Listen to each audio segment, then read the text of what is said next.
தூக்கம் வராமல் புரண்டு கொண்டிருந்தார் கோபாலன் என்று தான் சொல்ல வேண்டும்.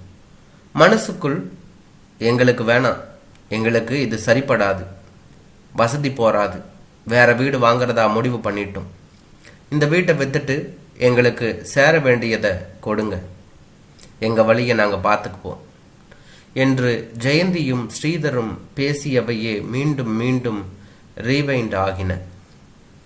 வீட்டை வித்துட்டா நாங்க எங்க இருக்கிறது ஜெயந்தி என்று கேட்டாள் அலமேலு. இதென்ன கேள்வி அத்தை, எங்களோட 6 மாசமும் செந்திலோட 6 மாசமும் இருங்களேன், அதாவது எங்களை நாடோடிகளாட்டமா அலைய சொல்ற. சரி வேணாம், அதான் மாமாவுக்கு பென்ஷன் வருதுல்ல, அதுல வாடகைக்கு ஒரு வீட்டை பிடிச்சிட்டு இருங்களேன். பிள்ளைங்க நல்லா இருக்கணும்னு நினைச்சா கொஞ்சம் தியாகம் பண்ணி தான் ஆகணும் அத்தை என்று நொடித்து கொண்டாள் ஜெயந்தி என்று தான் சொல்ல வேண்டும். ஆமாம்மா, நீ சொல்லிதான் தியாகத்தை பற்றி நான் தெரிஞ்சுக்கணுங்கிறது என் தலையெழுத்து.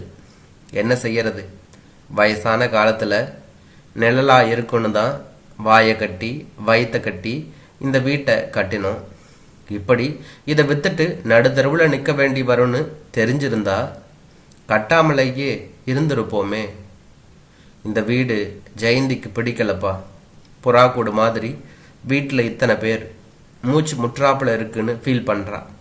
மாடனா ஃப்ளாட்டுக்கு குடியேறணுங்கிறா. என் பங்க தானப்பா நான் கேட்குறேன், இதுக்கு ஏன் இத்தனை பேச்சு என்றான் ஸ்ரீதர். நீ பிறந்து தவழ்ந்த வீடுடா இது, இதை போய் விற்கணுங்கிறியே, உன் போக்கே சரியில்லடா குமைந்தாள் அலமேலு. பிறந்த வீடாம் பிறந்த வீடு, டஞ்சன் மாதிரி அம்சமா அழகா மாடனான வீடு வாங்கக்கூடாதா சீறினான் ஜெயந்தி. யார் வேண்டானது, திவ்யமா வாங்குங்க, சந்தோஷம்தான். ஆனா வாழ்ற வீட்டை வித்துடுனா என்ன அர்த்தம்? ஏண்டா ஸ்ரீதர், அம்மா அப்பாவும் கூட அறுத பழசுதான். அப்ப எங்களையும் உதறிட்டு அம்சமா மாடனா வேற அம்மா அப்பாவை விலைக்கு வாங்கிடுவீங்களா என்றாள் அலமேலு பதிலுக்கு. ஆமா, காலுக்கு உதவாததை கலட்டி எறிகிறாப்புல ஒன்றுக்கும் ஆகலைன்னா உபயோகம் இல்லாமல் எங்கேயாவது முதியோர் இல்லத்தில் கொண்டு போய் தள்ளிட வேண்டியது தான் என்று சொன்னால் ஜெயந்தி ஆங்காரமாக. கேட்டுக்கொண்டிருந்த எல்லோருக்குமே சிவுக் என்றாகிவிட்டது சட்டென்று. ஜெயந்தியின் அந்த பேச்சு ஸ்ரீதருக்கும் என்னவோ போல இருந்தது. ஏன் வீண் பேச்சு? அப்பா, 10 நாளைக்குள்ள எங்களுக்கு பணம் வேணும், ஏற்பாடு பண்ணுங்க, அப்புறமா ஃபோன் பண்றேன், ஜெயந்தி வா போகலாம் என்று மடமடவென்று வெளியேற அவளும் பின்தொடர்ந்தாள். வீடு கல்லென்றாகிவிட்டது. அலமேலு அறைக்குள் நுழைய கோபாலன் அப்படியே சமைந்து போனார். கோபாலன் படுக்கையிலிருந்து மெதுவாக எழுந்து சென்று புலக்கடை கதவை திறந்தார். சிலுசிலுவென தென்றல் மிதந்து வந்து முகத்தை தழுவியது. பௌர்ணமி நிலவு இலைகளில் அழித்து அழித்து புது கவிதை எழுது கொண்டிருந்தது. விழிகளை ஏறெடுத்தார். அறநெல்லி மரம் நிலா ஒளியில் குளிர்ந்து கொண்டிருந்தது. இது ஸ்ரீதர் பிறந்த 3ஆம் மாதம் ஆசையாக அலமேலு நட்டு வைத்தது. இந்த 2 குட்டை தென்னைகளும் ஸ்ரீதருக்கு பிறகு அடுத்தடுத்து பிறந்த தவறி போன குழந்தைகளின் நினைவில் வைத்தது. எலுமிச்சையும் வாழையும் செந்தில் பிறந்த போது. இது தவிர மருதாணி, முருங்கை, சுண்டை, பாகல், கையகல கீரை பார்த்தி, வாசல் புறமாக நித்தியமல்லி, பவளமல்லி, ரோஜா, இப்படி பசுமையாய் கோபாலன் பணியிலிருந்து ஓய்வு பெற்றதும் தோட்டம்தான் தோழமையுடன் கை நீட்டி அணைத்து கொண்டது என்று தான் சொல்ல வேண்டும். மூச்சை இழுத்து விட்டார். குழந்தைகளைப் போல வளர்த்ததையெல்லாம் யாருக்கோ விற்றுவிடுவதா என்று மனம் அவருக்கு பொங்கியது. இருளின் மெல்லிய போர்வையில் நிலவின் ஒளி கிண்ணங்களில் யாரோ அமர்ந்து மெல்ல பேசுவது கேட்டது. மல்லிகை பந்தலின் கீழே சிமெண்ட் மேடையில் மசமசவென தெரிந்தது. கோபாலன் ஊன்றி பார்த்தார். ஓ, செந்திலும் அனுவும், இவர்களுக்கும் தூக்கம் வரவில்லையா? மகனும் மருமகளும் அந்தரங்கமாக பேசிக்கொள்கையில் தகப்பனே ஆனாலும் அங்கே நிற்பது தர்மமாகாது என்று தோன்றவே அவர்களின் தனிமை சுகத்தை கலைக்க மனசு இல்லாமல் சப்தமின்றி வீட்டிற்குள் திரும்ப முனைந்தார். செந்திலின் குரல் காதில் மோதியது. அவ்வளோ பணத்துக்கு எங்க போறது அனு? இன்னி ரேட்டுக்கு இந்த வீடு 40 லட்சம் ரூபாய்க்கு மேலேயே போகும். அப்படி பார்த்தா 20 லட்சம் ரூபாயாவது நம்ம ஸ்ரீதருக்கு தர வேண்டி இருக்கும். கொஞ்சம் குறைஞ்சாலும் ஜெயந்தி அண்ணி விடுவாங்களா? அனு, உன் புருஷன் சின்ன automobile work shop owner. Sridhar மாதிரி பெரிய ஆபீசர் இல்லை. என்னங்க நீங்கள் இப்படி பண்ணினா என்ன? ஊரில் என் பேரில் இருக்கிற வீட்டையும் நிலத்தையும் வித்துடுவோம்.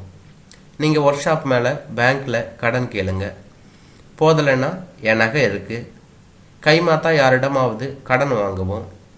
இந்த வீட்டை விற்க வேணாங்க. இது வேற கைமாறினா மாமாவும் அத்தையும் தாங்க மாட்டாங்க. ஹே, என்ன நீ சீரியஸாக தான் பேசுறியா? உன் கிராமத்து வீடு பெருசு, இது சின்ன வீடு தான். உன் வீட்டை விற்கிறதுல உனக்கு வருத்தம் இல்லையா? ஏன் கேட்குறேன்னா, இதை விற்று பங்கு கொடுன்னு அண்ணி ஒத்த காலில் நிற்கிறாங்க. இத்தனைக்கும் அவங்க எங்கள் அப்பாவோட சொந்த தங்கச்சி பொண்ணு. அவங்க விற்கிறதுலையே குறியாக இருக்காங்க. நீ வெளியே இருந்து வந்தவ, நீ என்னமோ வீட்டை விற்கக்கூடாதுங்கிற. ஆமாம், உனக்கு மட்டும் வேற அழகா மாடனா இருக்கிற வீட்டுக்கு குடித்தனம் போகணும்னு ஆசை இல்லையானு என்று என்றான் செந்தில். அணுவின் பதிலை தெரிந்து கொள்வதென்று ஆசை கிளர்ந்தது கோபாலனுக்கு. சுவர் ஓரமாக இழைந்து நின்று கொண்டார். ஐயா, என்னங்க நீங்க இப்படி கேட்குறீங்க? மாமாவும் அத்தையும் ஆசையா சிக்கனமா குடும்பம் நடத்தி சேர்த்து வச்சு பார்த்து பார்த்து கட்டின வீடு இது. மாமாவோட ஃப்ரெண்டு ஒருத்தர் ரெட்டிக்காரன்னு மாமா கூட கூப்பிடுவாரு அவர் அடிக்கடி தெலுங்குல. தேசமன்ட்டே மட்டிக்காது மனுஷையலுன்னு பாட்டு பாடுவார். ஒரு நாள் அதுக்கு அர்த்தம் என்னன்னு கேட்டப்ப அவர் சொன்னார், தேசம்னா வெறும் மண்ணு மட்டுமல்ல, உணர்வு பூர்வமான மக்கள் நிறைந்தது அப்படின்னு சொன்னார். அதுபோல மாமாவுக்கும் அத்தைக்கும் இந்த வீடு வெறும் சிமெண்ட் செங்கலால் ஆனது இல்லைங்க. இது ஒரு உணர்வு குவியல். ஒவ்வொரு இடத்துக்கும் அவங்க கிட்ட ஒரு கதை இருக்கிறது. நினைச்சு பார்க்க நேசம் நிறைந்த நினைவு இருக்கு. தோட்டத்தில் இருக்கிற ஒவ்வொரு செடி கொடிகளுக்கும் அவங்க கிட்ட ஒரு ஞாபகம் இருக்கு. எல்லாமே அவங்க வாழ்க்கையோட சம்பந்தப்பட்டது. இன்பமும் துன்பமும் எத்தனையோ வகையான நினைவுகள். வயசாக ஆக அந்த ஞாபகம் அப்படியே அவங்க மனசுலேயே மணக்க மணக்க சாம்பிராணி புகை போல சுழன்று கொண்டே இருக்கும். அதை பறிச்சுட்டா அவங்க உயிரிலிருந்து ஜீவனையே பறிச்சு எறிஞ்சாப்பலதான். என் கிராமத்து வீடு பெருசு தான், ஆனால் அதில் என்னோட எந்த நினைவு பதிவுகளும் கிடையாது. எங்கள் அப்பா அம்மாவோட வாசனைகளும் இல்லை. அதனால் அதை விற்கிறதுல எனக்கு எந்த வருத்தமும் இல்லை. எனக்கு நினைவு தெரிஞ்ச அங்கே எதுவுமே இல்லை. யாரோ குடுத்தனம் பண்ணுறாங்க. ஆனால் இந்த வீடு எனக்கு அப்படி இல்லை. கல்யாண மாலையை சுமந்துக்கிட்டு நான் அடியெடுத்து வச்ச வீடு இது. கனவுகளோட வந்தவளை ஆதரித்த வீடு இது. எனக்கும் பொக்கிஷம் போல மாறிடுச்சு. மாமா அத்தை காலத்துக்கு பிறகும் அவங்களோட ஞாபகத்தை ஒரு மனோரஞ்சித பூ மாதிரி வாசனையா பரப்பி நிற்கும். நம்ம பிள்ளைகளுக்கும் தாத்தா பாட்டி வாழ்ந்த வீட்டில் வாழ்கிற குடிப்பினை கிடைக்கும். இது ஒரு வரம் மாதிரி. என்ன சொல்றீங்க என்றாள் அனு. அனு, யூ ஆர் கிரேட். செந்தில் உணர்வு மீது சொல்வது போல கேட்டது. கோபாலன் உணர்ச்சி மேலீட்டில் தள்ளாடி சுவற்றை கெட்டியாக பிடித்து கொண்டார். தோல் மீது மெத்தென்று கை ஒன்று படர்ந்தது. இவளும் கேட்டிருப்பாளோ? அதற்கு சாட்சியாக கன்னம் ஈர விழுதை தாங்கி நின்றது.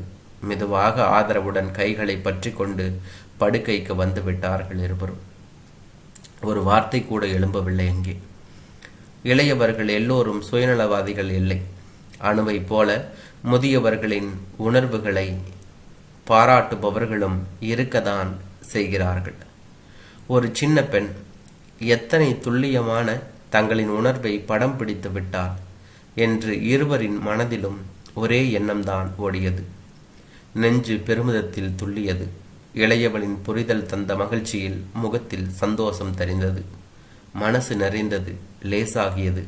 மனதுக்குள் உணர்வுகள் ஒரு மாமலை போல பொழிந்து கொண்டிருந்ததில் ஈரம் கசிந்தது.